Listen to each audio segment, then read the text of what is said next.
Hi guys, welcome to Cow Corner Cricket Cast. I'm your host Pratham. I'm joined by my mate Rohan, and today we're going to be discussing the 35th match of this IPL 2021 season.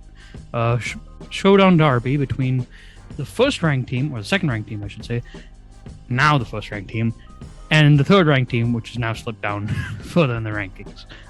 Those being CSK, Chennai Super Kings, and Royal Challengers Bangalore. And Rowan, I feel like this match was repeated at least 5 times through this IPL because it was the exact same template, right? No, I mean this is what these two teams do. Well, okay, It's not what both of these teams do. RCB is also capable of 100% capitulating. They didn't do it this time, which is good. This is true. They really have started playing like how they played in previous years when they came 8th in the second half of the season. But the match itself, right? Let's move on to the match itself, Ron. RCB actually started really well. And by really well, I mean really well. Century stand for no loss. Yes, 111 Nelson on the scoreboard after 13 overs. And expectations were, even though the openers were slowing down, those being Virat Kohli, who got his 50 duly, 53 of 41, 6 fours, 1 6 started in his innings. And Devdutt Padikkal, his partner, who sort of out-aggressived him in a sense. Which is hard to do, by the way. Very hard when Virat Kohli is around, but he managed to do it. He ended up getting 5 boundaries, 3 sixes in his 70-odd, right? 70 off 50. And so expectations were at 111 for 13, right? This total was going to be pushed ahead to maybe about 180, 190 even. I mean, I was listening to commentary and Kevin Peterson is like, yeah, they could probably get 200, 210. I'm like, yeah, that's as a CSK fan at that time, I was like, yeah, that's reasonable. Yeah, I mean, especially if they had a really good explosive finish from it's AB de Villiers is there. He's still to come. If these two guys get them to 150 or something, then it just give AB 30 balls and get you 60 runs. Yeah. He's done it before in pitches like this. But credit to CSK. They came back with their death bowling, and RCB capitulated to end up with a final total of 156 for 6. Literally, we had a similar innings like this where it was 155 6. I think the last match. Yeah, in the last match, yeah. So in the end, pretty much those were the only scores of note, with the rest of the bowlers who came in the death keeping them in check. Those bowlers in particular being Deepak Chahar, came back for a good death spell after being punished a little bit. 4 overs, 35 runs conceded in his 4 with a wicket. And then Shardul Thakur, the man that I grimaced to say on the show, ended up getting 2 wickets on his own. 4 overs for 29 runs. And Dwayne Bravo, probably the best of the pick, and arguably the best bowler in this match, period.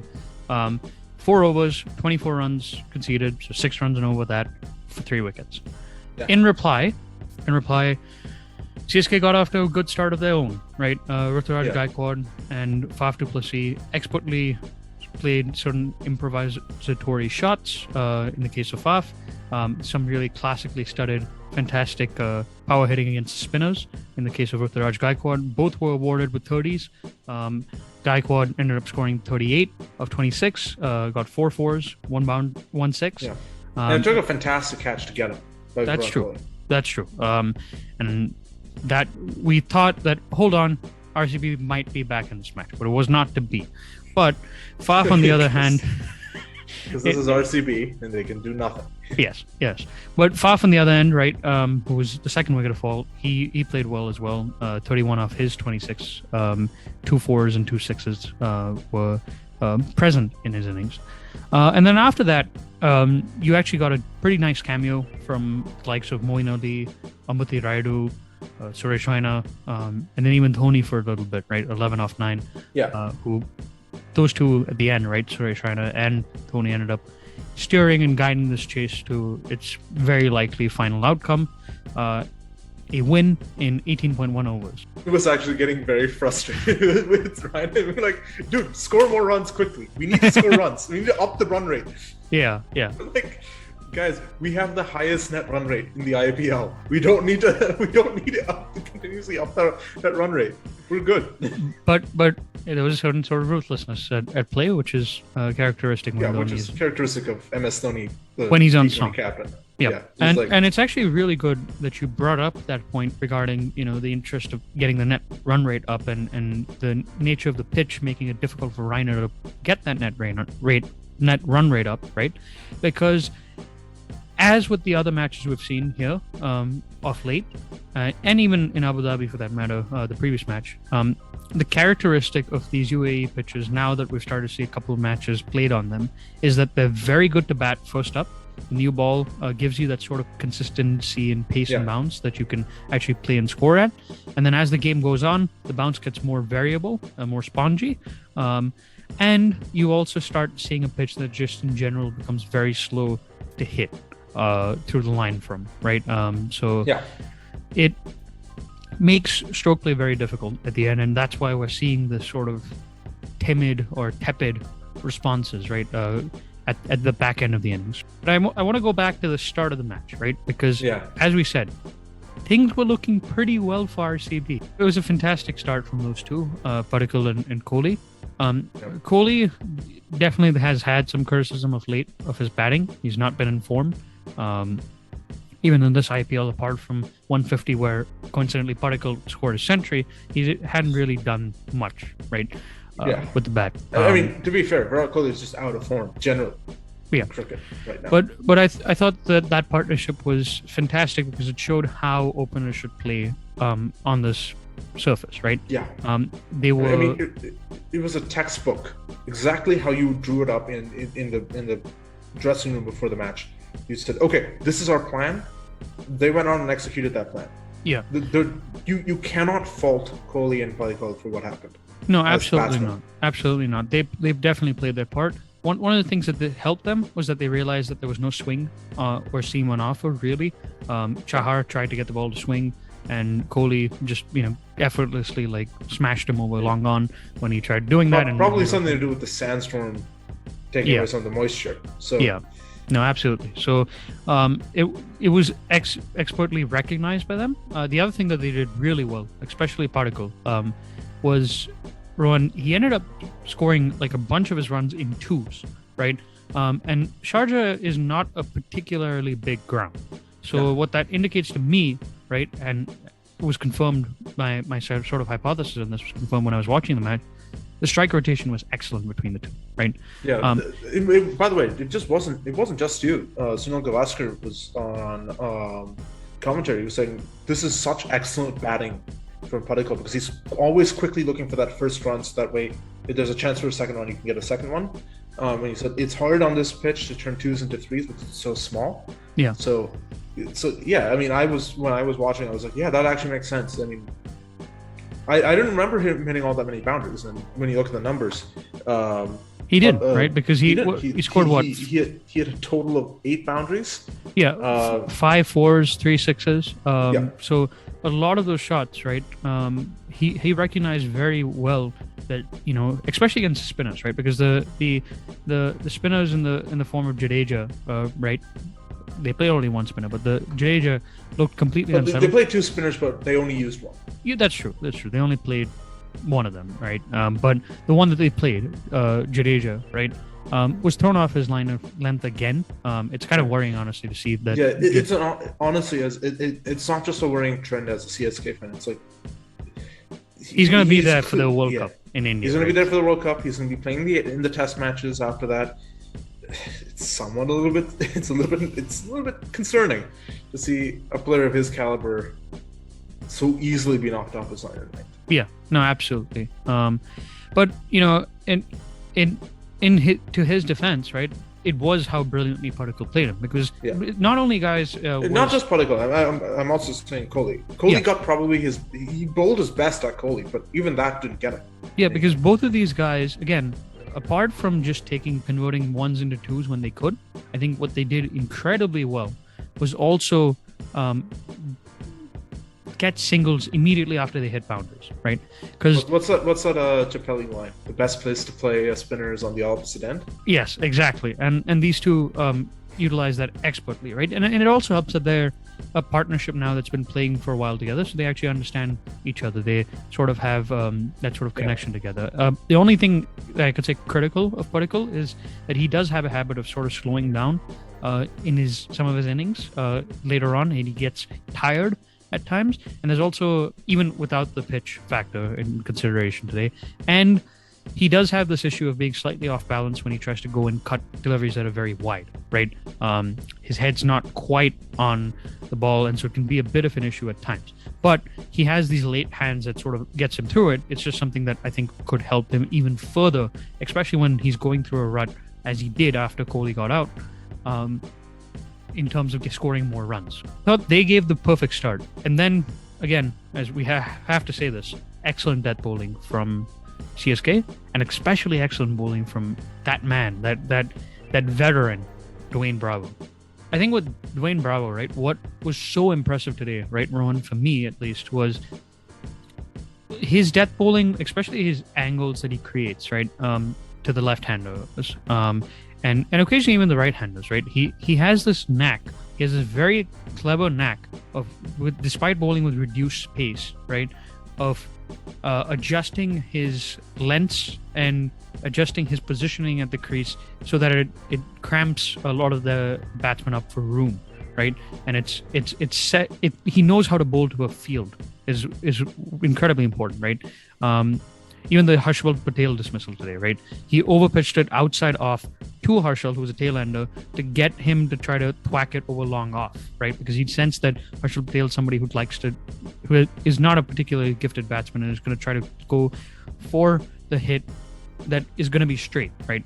That's how he was playing the first couple of deliveries, right? So he ended up slicing it, and then Raina took a really good catch at cover. But that's just an instance of him understanding what lines to bowl and what angle to come at, right? So yeah, I think he was fantastic. Chahar, after that really poor start, he came back as well.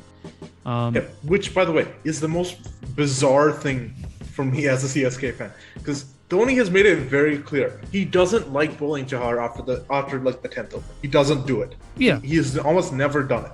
And whenever he does it, it almost always backfires. It doesn't work. It's either because someone got injured, or it's because he's like, okay, I have no other option if we're trying to win this match. May as well give it to Chahar just to see if he can do something. You're right. And turns out this time he did do something. Yeah, and I would say part of that is also because his slower delivery has become better, which used to be a problem for him. But the other thing that I want to actually mention now that you brought up Chahar, what a great decision from Dhoni to not bowl him, or to bowl him out at the death and not bowl Hazelwood out at the death, right?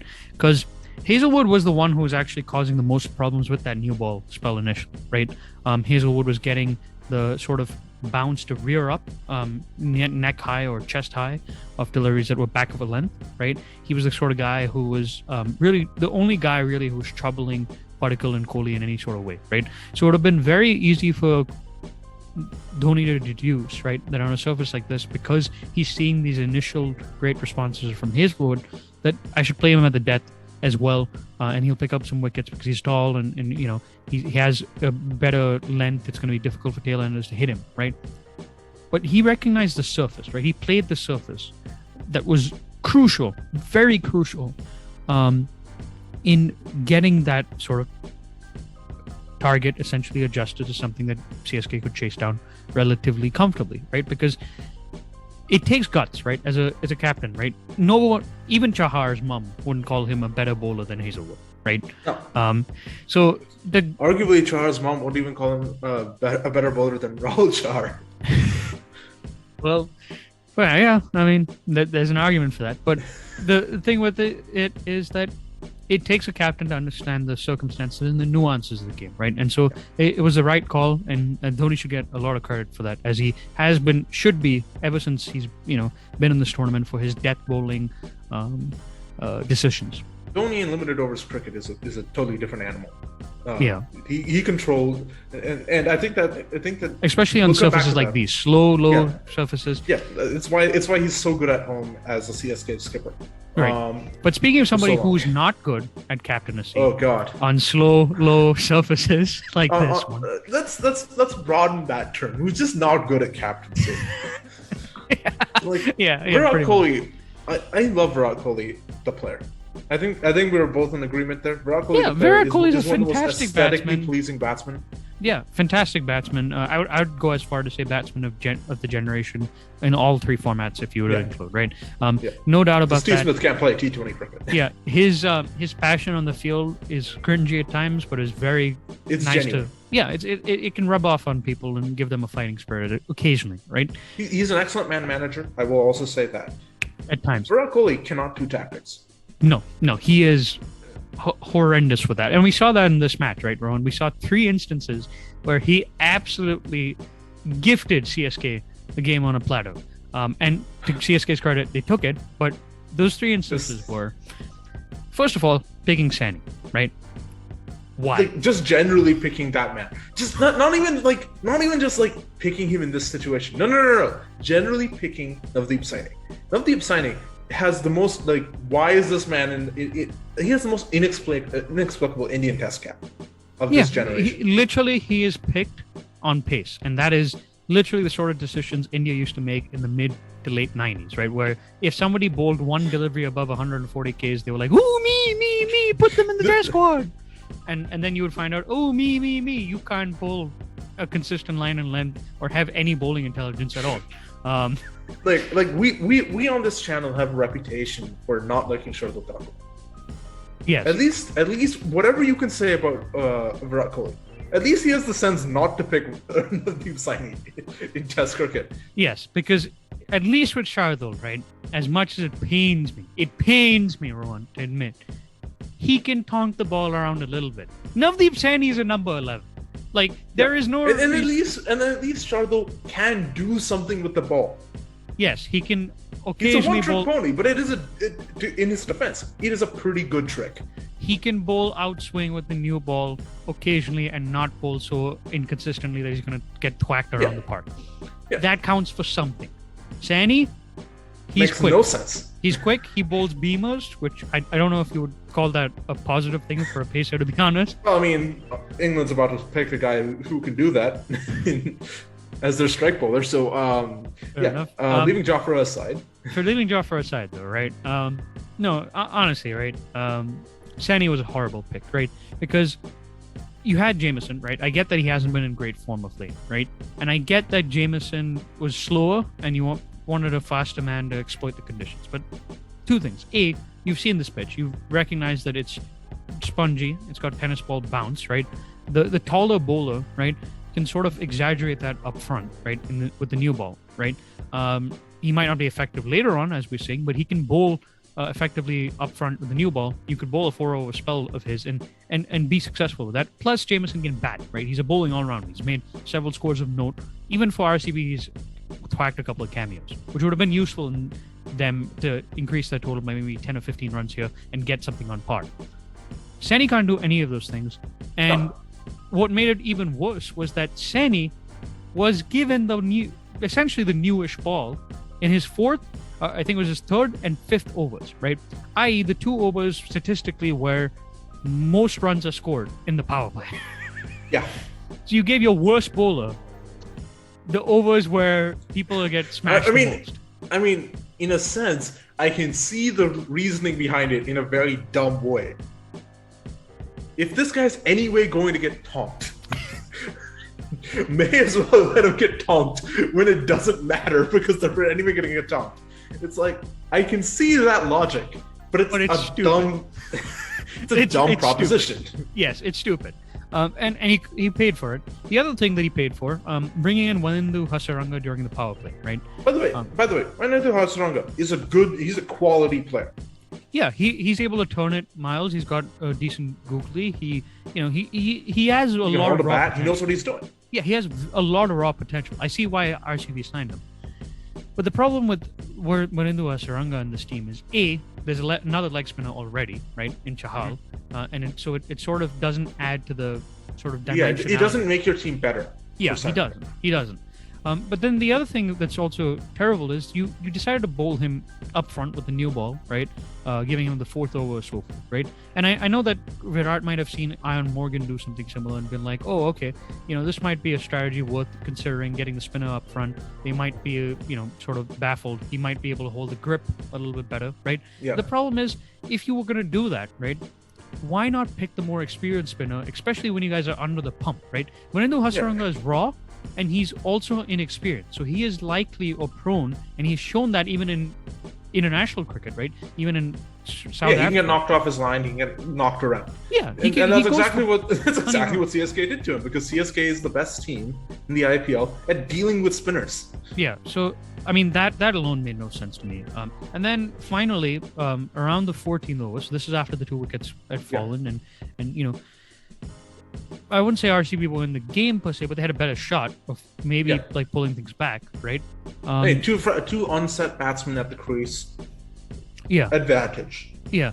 And then what do? They keep on Chahal to Raina and Rayudu, two of the weakest batsmen probably in the IPL, who are batting in their position who have gotten so many chances against the short ball, right? Which I've got news for you: spinners don't bowl short balls. I mean, unless it's like that. What's his name? That one of the spin quartet. Oh, unless it's Chandrasekhar. Yeah. Yeah, unless it's Chandrasekhar. No other spinner is going to get bouncers. Yeah. So, I mean, to get those, keep him on, right? And allow those batsmen to settle, especially somebody like Raina who's come into poor form. Also, season. Can I just add this? Yeah. You bring on a spinner to Raina, who is statistically one of the greatest batsmen in the IPL against spinners.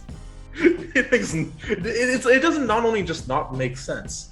It makes negative sense. Yeah, and Virat paid the price for all of those 3 faults. Which is something concerning going into the World Cup. Having said all of that, right? Credit to CSK, once again, they took their opportunities, right? Like guys like Raina took the advantage away from... Raina, Raidu, the old seasoned veterans who have gone through this. They've been in the trenches. They know exactly how this game is going to play out. They've probably talked about exactly how this game was going to play out. And then they just played out the game. Was that... They scored runs. Yeah, well, Harshal Patel... they scored runs, which is an improvement. Yeah, they scored more runs than the KKR match.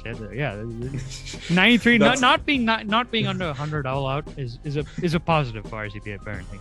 But I mean, it's a positive for any team. Let's be fair. That's true. The only thing I will say is Harshal Patel did look better today.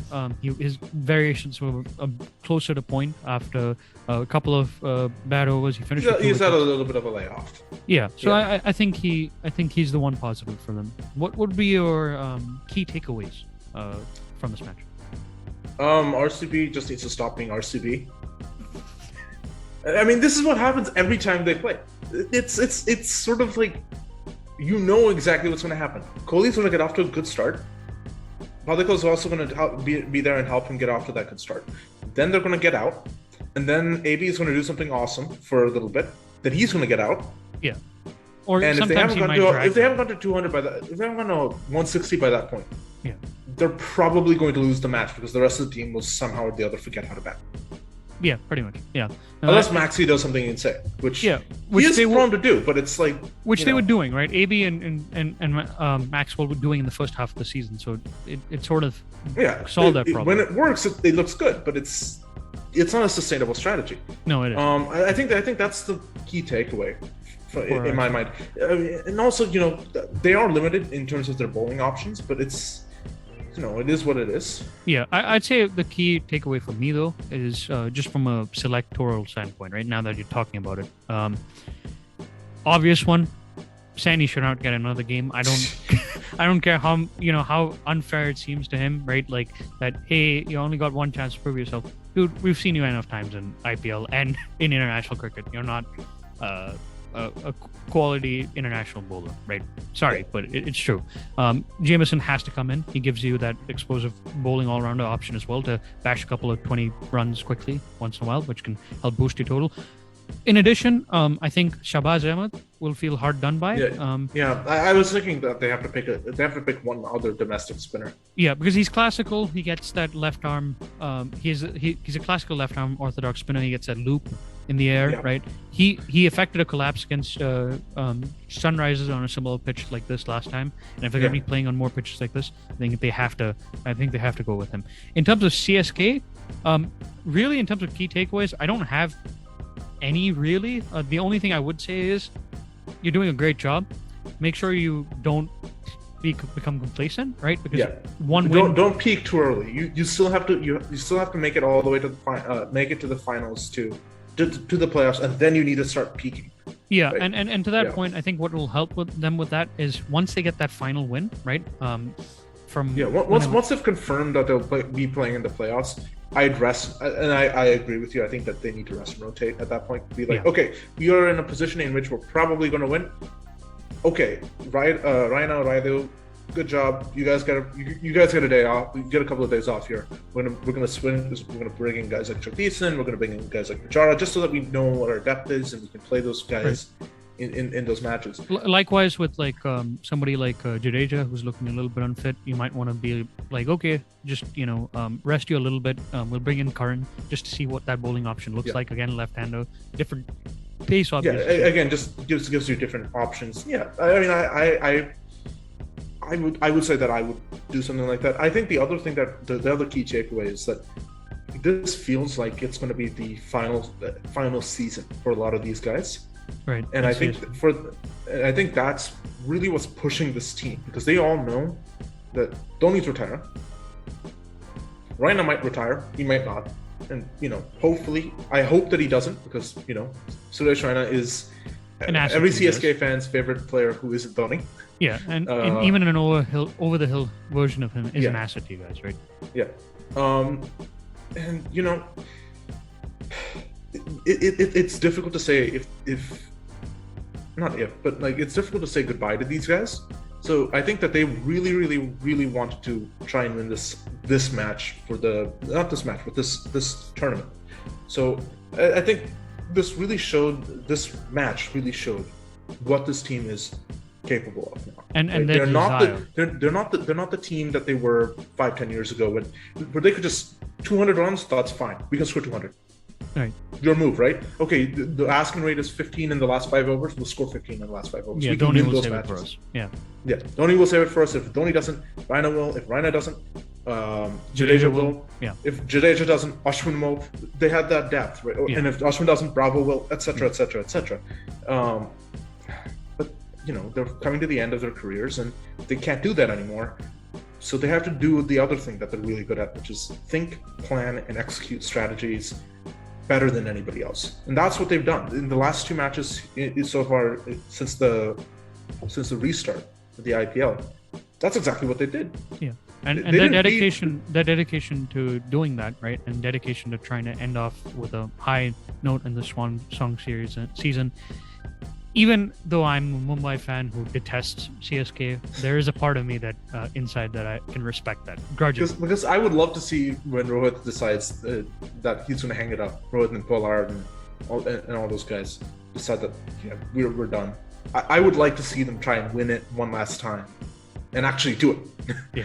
Well, there you go. Right, both of us who supposedly hate each other's teams still deep down in a crevice have some sort of admiration for them. But yeah, guys, we're gonna be signing off. It's been great, just relaying the match details as usual, giving our thoughts, our analysis, and see you. See ya.